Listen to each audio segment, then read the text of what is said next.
భారతదేశం యొక్క తపాలా వ్యవస్థ అనేది ప్రపంచంలోని అతి పురాతనమైనది, అతి విస్తారమైన తపాలా వ్యవస్థ. దీన్ని ఇంకా డెవలప్ చేయవలసిన అవసరం ఉంది. అందుకని తపాలా వ్యవస్థ ఉన్న ప్రాంతాలని, ప్రభుత్వ ఆస్తుల్ని ఐడియా స్వాధీనం చేసుకుని తపాలా వ్యవస్థని ఇంకా అద్భుతంగా బ్యాంకింగ్ వ్యవస్థగా మార్చవలసిన, గ్రామీణ బ్యాంకింగ్ వ్యవస్థగా మార్చవలసిన అవసరం ఉంది. ఈ ఛానల్ ముఖ్య ఉద్దేశం ఏంటంటే, మన తెలుగు రాష్ట్రాల్లో 1 కోటి మందికి సంఘటిత రంగాల్లో ఏ విధంగా ఉద్యోగాలు ఇవ్వవచ్చు, కనీస నెల జీతం 30,000 వరకు ఏ విధంగా ఇవ్వవచ్చు, ఏ విధంగా చేస్తే ఉద్యోగాలు సృష్టించబడతాయో వివరిస్తూ ఈ ఛానల్ వీడియోలు వస్తాయి.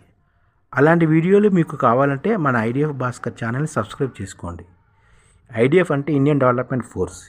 ఈ వీడియోలు చూసిన తర్వాత మీకు నచ్చితే లైక్ చేయండి, మీ ఫ్యామిలీ మెంబర్స్కి షేర్ చేయండి, మరియు మీ ఫ్రెండ్స్కి షేర్ చేయండి. Thank you. నమస్కారం.